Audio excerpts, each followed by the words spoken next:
Hello दोस्तों, राम राम सभी भाई और बहनों के साथ आशा करते हैं सभी अच्छे होंगे, मस्त होंगे और स्वस्थ होंगे। दोस्तों तो आज हम पढ़ने वाले हैं या आज से हम स्टार्ट करने वाले हैं राजस्थान की राज्य व्यवस्था दोस्तों। ठीक है। और इसमें दोस्तों जितने भी इंपॉर्टेंट कॉन्सेप्ट होने वाले बिल्कुल बेसिक वे में आपको पढ़ाने वाला हूँ। एक भी कॉन्सेप्ट आपका बाहर नहीं जाएगा। ठीक है। तो आ जाओ, सबसे पहले लेते हैं अहम और इम्पोर्टेंट टॉपिक। ठीक है, चलो भाई आ जाओ। तो सबसे पहले स्टार्ट करेंगे हम राज्य प्रशासन। ठीक है, तो राज्य प्रशासन में क्या क्या चीजें हैं साथियों, याद रखना दोस्तों। सबसे इम्पोर्टेंट जो यहाँ पर पोर्शन होने वाला है राज्य प्रशासन में, ठीक है, इनकी डिवाइडेशन आपको याद रख लेना दोस्तों। राज्य प्रशासन को हम तीन भागों में बांट सकते हैं। देखो, सबसे पहले हम बात करते हैं व्यवस्थापिका। ठीक है, व्यवस्थापिका। ठीक है, ध्यान से सुनिएगा एक एक चीज। व्यवस्थापिका, ठीक है, व्यवस्थापिका। फिर याद रखना साथियों, कार्यपालिका। ठीक है, कार्यपालिका। एक एक चीज ध्यान से सुनिएगा। ठीक है। और थर्ड नंबर दे देते हैं हम किसको, न्यायपालिका। न्यायपालिका। ठीक है। तो देखो, प्रशासन के तीन अंग होंगे। कौन कौन से, व्यवस्थापिका, ठीक है, कार्यपालिका और न्यायपालिका। ठीक है, तीनों याद रखना। ठीक है, इनका क्या क्या कार्य है ये आप भी आपको याद रखना है। ठीक है, तो सबसे पहले बात करते हैं व्यवस्थापिका। देखो, व्यवस्थापिका दो तरीके से होती है, एक तो केंद्र में और एक राज्य में। ठीक है, केंद्र में, केंद्र में और राज्य में। ठीक है, व्यवस्थापिका का काम क्या होता है, ठीक है, क्या काम होता है तो याद रखना, कानून निर्माण। क्या, कानून निर्माण। ठीक है, क्या कार्य होता है व्यवस्थापिका का तो याद रखना, कानून निर्माण करना। ठीक है। और दोस्तों कार्यपालिका क्या कार्य होता है, ठीक है, तो ये भी आपको याद रखना है दोस्तों। व्यवस्थापिका और कार्यपालिका आपस में तालमेल बनाए रखती है। क्या बनाए रखती है, तालमेल। ठीक है, तालमेल। ठीक है, ये बात आपको याद रखना है। ठीक है। तो देखो, व्यवस्थापिका की हमने बात करी। व्यवस्थापिका दो प्रकार से होती है, एक तो केंद्र में होती है और एक राज्य में होती है। ठीक है, इनके जो कार्य हैं और जो सारी चीजें वो हम पढ़ने वाले हैं। ठीक है, तो कार्यपालिका की हम बात करने वाले हैं। ठीक है, तो कार्यपालिका, देखो कार्यपालिका में सबसे जो अहम पद होगा, ठीक है, सबसे पहले हम बात करेंगे राज्यपाल। ठीक है, राज्यपाल। ठीक है, राज्यपाल। ठीक है, राज्यपाल के बाद हम बात करें साथियों, तो राज्यपाल के बाद हो जाएगा मुख्यमंत्री, मतलब सीएम। ठीक है, सीएम के बाद अगर हम बात करते हैं मंत्री परिषद, मंत्री परिषद, परिषद। ठीक है। और मंत्री परिषद के बाद अगर हम बात करते हैं साथियों, तो याद रखना सचिवालय, सचिवालय। ठीक है, तो ये चीजें और ये क्रम आपको याद रखना है। देखो, सबसे पहले हम बात करते हैं, ठीक है, कार्यपालिका में सबसे जो अहम पद होगा वो होगा राज्यपाल। ठीक है, दूसरा हो जाएगा सीएम। ठीक है, तीसरा हो जाएगा मंत्रिपरिषद, चौथा हो जाएगा सचिवालय। क्या हो जाएगा, सचिवालय हो जाएगा। ठीक है, तो ये क्रम आपको याद रखना है। ठीक है, तो देखो सचिवालय, ठीक है, सचिवालय में कौन बैठेगा, सचिव बैठेगा। ठीक है, कौन बैठेगा, सचिव बैठेगा। तो याद रखना दोस्तों, जो राज्य का सबसे बड़ा सरकारी अधिकारी होता है वो कौन होता है, वो भी आपको याद रखना है। ठीक है, कौन होता है, मुख्य सचिव होता है। ठीक है, ये क्वेश्चन आया हुआ है तो याद रखना, राज्य का सबसे बड़ा, सबसे बड़ा सरकारी, सरकारी अधिकारी।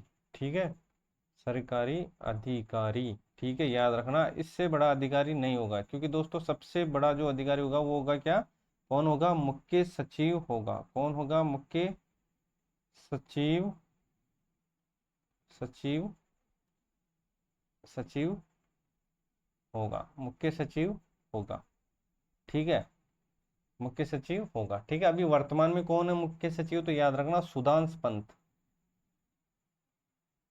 सुधांश पंत है अभी वर्तमान के अंदर। ठीक है, वर्तमान में कौन है, सुधांश पंत है। कौन है, सुधांश पंत है। तो ये बात आपको याद रखनी है, इंपॉर्टेंट है साथियों। ठीक है, सचिवालय की भी हम बात करने वाले, सचिवालय को भी तीन भागों में बांटा जा सकता है। ठीक है, तो वो भी हम बात करने वाले। अभी चीजें आपको ये याद रखनी है। ठीक है, कार्यपालिका में देखो, सबसे पहला जो अहम पद होगा वो होगा राज्यपाल का, उसके बाद सीएम बोले तो मुख्यमंत्री। ठीक है, उसके बाद मंत्रिपरिषद हो जाएगा, उसके बाद सचिवालय हो जाएगा। ठीक है, सचिवालय का जो सबसे बड़ा अधिकारी होता है वो मुख्य सचिव होता है।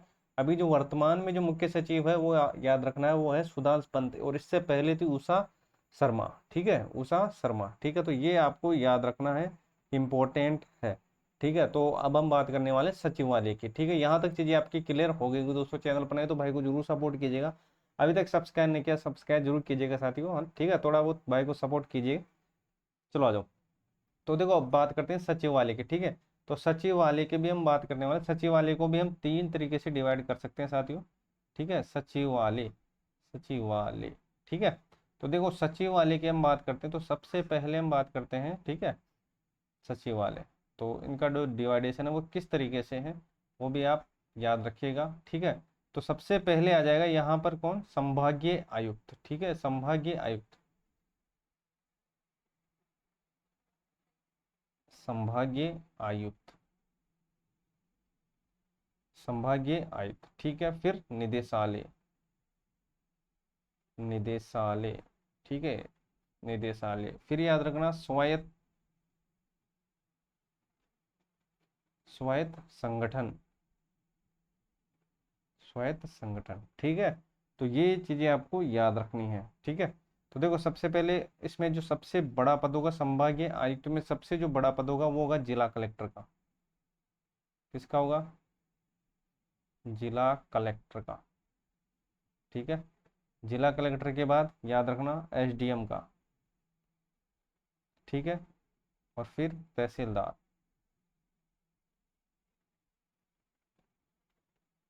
तहसीलदार। ठीक है, तो ये आपको याद रखना। निदेशालय में बात करते हैं, निदेशालय में क्या हो जाएगा, जिला कार्यालय हो जाएगा, जिला कार्यालय हो जाएगा, जिले का जो कार्य होगा। ठीक है, और स्वायत्ता में कौन हो जाएगा, तो याद रखना स्वायत्ता में उदाहरण के तौर पे हो जाएगा, जैसे रोडवेज हो गया, राजस्थान रोडवेज हो गया, राजस्थान रोडवेज, राजस्थान रोडवेज हो गया। ठीक है, रोडवेज हो गया। ठीक है, रिको हो गया, रिको। तो ये किस में आ जाएगा, ये स्वायत्त संगठन में आ जाएगा। ठीक है, तो प्रमुख बातें आपको याद रखनी है। ठीक है, तो देखो कोई भी चीज अगर आपको भेजनी है या कोई भी तार आपको भेजना है, यहाँ तक कैसे पहुंचेगा। ठीक है, तो देखो कोई भी अगर चीजें होती है वो एक प्रोसेस से होती है, और वो प्रोसेस आपको याद रखनी है। ठीक है, अगर दोस्तों राज्यपाल किसी को लेटर लिखता है, ठीक है, तो देखो वो किस तरीके से जाएगा। ठीक है, तो देखो राज्यपाल किसी को लेटर लिखेगा, ठीक है, किसी को पहुंचाएगा व्यक्तिगत, ठीक है, या किसी व्यक्ति को। ठीक है, तो देखो राज्यपाल, ठीक है, कोई भी लेटर लिखेगा तो कैसे जाएगा ये, या पहले सीएम के पास, ठीक, ठीक है, फिर मंत्रिपरिषद, फिर सचिवालय। ठीक है, कहाँ गया, तो आप बोलोगे सर पहले सीएम पे आया, फिर मंत्रिपरिषद, सचिवालय। ठीक है, फिर सचिवालय में दोस्तों संभागीय आयुक्त के पास जाएगा। ठीक है, फिर जिला कलेक्टर, फिर एसडीएम। ठीक है, फिर तहसीलदार। ठीक है, तो ये कुछ प्रोसेस है जो आपको याद रखनी है। ठीक है, ये क्रमबद्ध चलती रहेगी। ठीक है, तहसील में फिर वो कहाँ से कहाँ पर पहुँचाना है, ठीक है, किस तहसील में है, किस गांव में है। ठीक है, तो वो सारा चीज़ें, सारा डेटा यहाँ से कलेक्ट हो जाएगा। ठीक है, तो अब चले आगे, यहाँ तक चीज़ें आपको समझ में आ गई होगी साथियों। चैनल पर नहीं तो भाई को जरूर सपोर्ट कीजिएगा, अभी तक सब्सक्राइब नहीं किया सब्सक्राइब जरूर कीजिएगा। ठीक है, चलो आ जाओ। तो देखो अब न्यायपालिका। ठीक है, न्यायपालिका की अगर हम बात करते हैं, न्यायपालिका में देखो सबसे पहले आ जाएगा उच्च न्यायालय, पता होगा आपको। ठीक है, उच्च न्यायालय। ठीक है, फिर इसके बाद बात करते हैं अधीनस्थ न्यायालय, अधीनस्थ न्यायालय। ठीक है, याद रखना। ठीक है, फिर जिला सत्र न्यायालय, जिला सत्र न्यायालय। ठीक है, जिला सत्र न्यायालय। फिर ग्राम न्यायालय या एसडीएम। ठीक है, एसडीएम। ठीक है, ग्राम न्यायालय,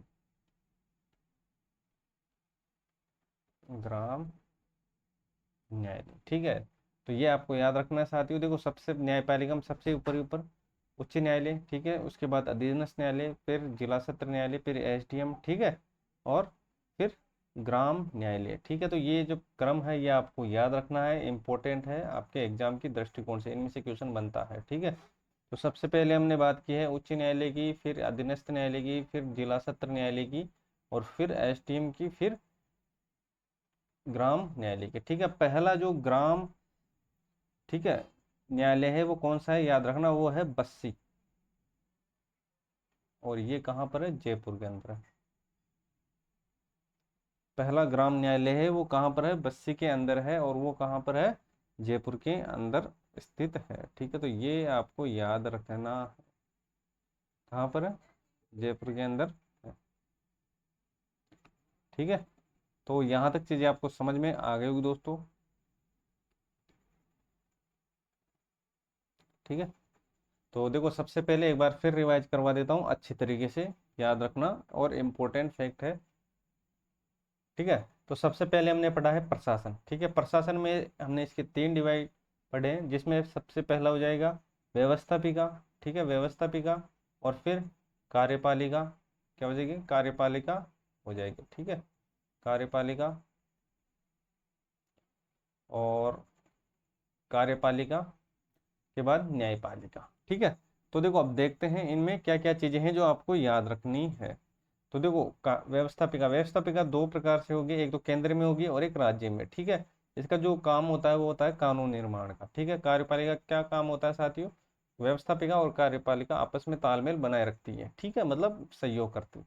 अब कार्यपालिका में सबसे जो इंपॉर्टेंट पद हो जाएगा वो हो जाएगा राज्यपाल का। ठीक है, उसके बाद सीएम। ठीक है, उसके बाद मंत्रिपरिषद, उसके बाद सचिवालय। ठीक है, सचिवालय का जो सबसे बड़ा अधिकारी होता है वो होता है मुख्य सचिव। ठीक है, जो राज्य का सबसे बड़ा सरकारी अधिकारी होता है, मतलब इससे बड़ा कोई सरकारी अधिकारी नहीं होता। ठीक है, तो मुख्य सचिव होता है। ठीक है, वो अभी कौन है वर्तमान में, तो याद रखना सुधांशु पंत है। कौन है, सुधांशु पंत है। ठीक है, उसी प्रकार हमने बात की है न्यायपालिका की। ठीक है, न्यायपालिका में सबसे पहले हो जाएगा उच्च न्यायालय, फिर अधीनस्थ न्यायालय, फिर जिला सत्र न्यायालय, फिर एसडीएम। ठीक है, और फिर ग्राम न्यायालय। ठीक है, सबसे जो पहला ग्राम न्यायालय है, मतलब प्रथम ग्राम न्यायालय, वो है बस्सी, और बस्सी पड़ता है जयपुर के अंदर। बस्सी पड़ता है जयपुर के अंदर। ठीक है, तो ये चीजें आपको याद रखनी है। चलो भाई आ जाओ, फिर उसके बाद हमने पढ़ा सचिवालय। ठीक है, सचिवालय के तीन डिवाइड है, मतलब संभागीय आयुक्त है, निदेशालय है, और स्वायत्त संगठन है। ठीक है, संभागीय आयुक्त में जिला कलेक्टर हो जाएगा। ठीक है, उसके बाद एसडीएम हो जाएगा, उसके बाद तहसीलदार हो जाएगा। ठीक है, निदेशालय, निदेशालय याद रखना जिला कार्यालय हो जाएगा। निदेशालय में क्या हो जाएगा, जिला कार्यालय। स्वायत्ता संगठन में उदाहरण के तौर पर जैसे राजस्थान रोडवेज हो जाएगा, और रिको हो जाएगा, रिको हो जाएगा। ठीक है, तो ये चीजें आपको याद रखनी है। चलो आ जाओ नेक्स्ट।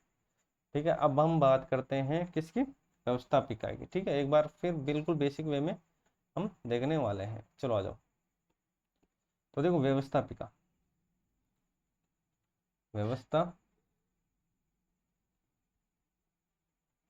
व्यवस्थापिका। ठीक है, व्यवस्थापिका में क्या क्या चीजें आ जाएगी। ठीक है, इसका जो निर्माण करता है वो किस तरीके से इसके अंदर ऐड होगा। ठीक है, जो निर्माण होगा व्यवस्थापिका किस तरीके से होगा, तो याद रखना विधानमंडल, विधानमंडल प्लस राज्यपाल, प्लस राज्यपाल द्वारा। ठीक है, तो ये आपको याद रखना। देखो विधानमंडल, विधानमंडल याद रखना साथियों, विधानमंडल दो प्रकार से होंगे। ठीक है, एक तो होगा एक सदनात्मक,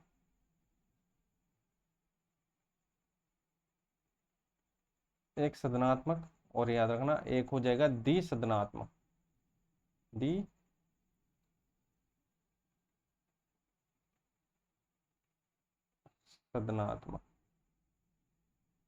द्विसदनात्मक, एक एक सदनात्मक, और दूसरा हो जाएगा द्विसदनात्मक।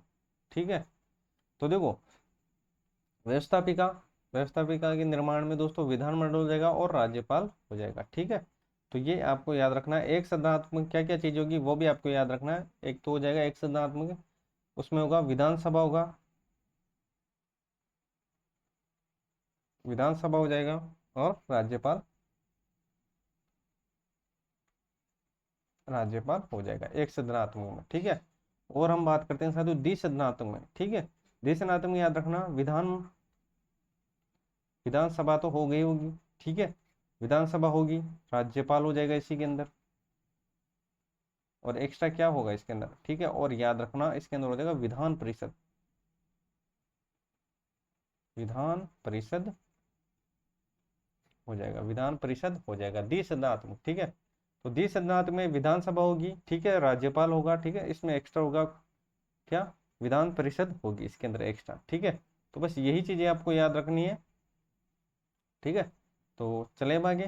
तो देखो अगर हम बात करते हैं द्विसदनात्मक, ठीक है, द्विसदनात्मक कितने स्टेट है, तो ये भी आपको याद रखना है, कितने हैं, 6 हैं, कितने हैं, 6 राज्य हैं द्विसदनात्मक, ठीक है। द्विसदनात्मक कितने राज्य हैं, 6 राज्य हैं, कितने राज्य हैं, 6 राज्य हैं, ठीक है। वो कौन कौन से वो भी हम देखने वाले, बिल्कुल ट्रिक से मैं आपको बताने वाला हूँ, ठीक है। तो आ जाओ, चलो आ जाओ, तो हम बात करते हैं अब द्विसदनात्मक राज्य के बारे में, ठीक है। तो आ- तो द्विसदनात्मक में देखो ट्रिक है, क्या याद रखोगे आप, ठीक है, जाट कुंभ, ठीक है। तो याद रखना JAT, जाट, ठीक है, और KUMB, ठीक है, जाट कुंभ याद रखना, ठीक है। जैसे याद रखना साथियों जम्मू कश्मीर, JK लिख देता हूँ इसको, ठीक है। ऐसे याद रखना आंध्र प्रदेश, आंध्र प्रदेश, ठीक है। और T से याद रखना साथियों तेलंगाना, तेलंगाना, ठीक है। कैसे याद रखना कर्नाटक, ठीक है। और U से याद रखना UP, मतलब उत्तर प्रदेश, ठीक है। और M से क्या हो जाएगा महाराष्ट्र, और B से याद रखना बिहार, ठीक है। कितने स्टेट है, तो आप बोलोगे सर 6 राज्य हैं, कितने हैं, 6 राज्य हैं जो द्विसदनात्मक हैं। द्विसदनात्मक मतलब द्विसदनात्मक के साथ ही राज्यपाल होगा, विधानमंडल होगी और विधान परिषद होगी, विधान परिषद एक्स्ट्रा होगी, मतलब द्विसदनात्मक में आ जाएगी। कितने हैं द्विसदनात्मक, तो आप बोलोगे सर 6 हैं। जाट को याद रखना, जे से हो जाएगा जम्मू कश्मीर, ठीक है, ए से हो जाएगा आंध्र प्रदेश, टी से हो जाएगा तेलंगाना, के से हो जाएगा कर्नाटक, और यू से हो जाएगा यूपी, एम से हो जाएगा महाराष्ट्र, बी से हो जाएगा बिहार, ठीक है। तो ये चीजें आपको याद रखनी है। चैनल पर नहीं तो भाई को जरूर सपोर्ट कीजिएगा, अब तक सब्सक्राइब नहीं किया सब्सक्राइब जरूर कीजिएगा साथ, ठीक है। तो यहाँ तक चीजें आपको समझ में आ गई होगी, ठीक है। तो आज के लिए बस इतना ही, मिलते हैं नेक्स्ट चीजों के साथ दोस्तों। तो आज की थी शुरुआत, और कल करते हैं साथियों चीजों को कंटिन्यू, ठीक है। तो आज के लिए बस इतना ही, मिलते हैं नेक्स्ट क्लास में साथियों।